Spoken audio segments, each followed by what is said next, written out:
Now we're looking at the stretches and the exercise. We're going to look at 2 stretches first, then 2 exercises after. So we start with what is essentially the psoas stretch, but it will kind of do the anterior musculature. So what we need to be able to do is get into this position here. Now what we don't want to be doing is going into too much hip extension. So we can go into a little bit of hip extension, because the important bit of this is getting the position of the spine and neutralizing it. So obviously, as I've talked about, we've got that anterior pelvic tilt. What we don't want to do is go into extension and just allow the anterior pelvic tilt. What we want is a little bit of extension, but also pull the front up. So we're engaging glutes. So we've got strong glute here. We're engaging abdominals here, and we're neutralizing the position of the pelvis. Just coming into that position could give you a stretch. What we can then do is, if we've got a bit of kyphosis with it, we need to then come up into this position. What we can then do to get the psoas a little bit more is come up into this position. So we're not overly exaggerating it. Now what you may need to do is use a bit of feel. So you may need to think, okay, I need a little bit more extension, but I still need to pull up here, and I can't get my arm up quite as high, but that's something I'm going to work on to be able to get me up higher. So you kind of need to go on feel. But the important thing is setting the position and setting the hips. That will allow you, and that will tell you how much extension you can go into. Because if you start here, it's like, right, I've got my neutral pelvis here, but then I go in and then it just drops and you lose it. You don't want to be going there. You want to be staying there, in, stretch, arm up. Okay, there's my psoas. I can feel it sort of come up into the just to the right or left, depending on which side you're doing, of the rectus abdominis, the sit back muscle. That will let you know you're getting the psoas. Obviously you do one side and then you can do the other. The second stretch is more for the secondary internal rotation collapsing of the foot. But if you look at the fascial lines that go through the body, what we have is psoas goes down into adductors. So what we then do for the adductors is come into this position and then just feel the stretch going down the inside of the leg. Now there are other stretches which can be just as effective, but what I'm trying to do is just compartmentalize things, break it down, and then keeping it simple to start with, as if you've heard me before, that's what I do, keep it simple to start with, and then you build in the complexity. So we've got a psoas stretch and we've got an adductor stretch. Again, what we're trying to do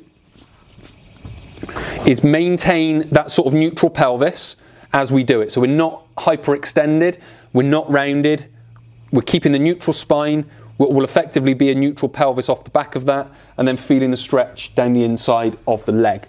So those are the 2 stretches. Now we're looking at the 2 exercises. Exercise number 1 we're going to be talking about is the bridge. So we're going to come down into this position. Again, as I mentioned with the stretches, it's a simple exercise. We don't need to overcomplicate things at the start.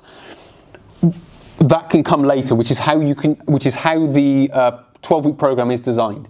Start simple, build the concepts, understand them in your head, be able to sort of practice them quite consciously, but then hopefully it should become just more natural and you just kind of go into the positions.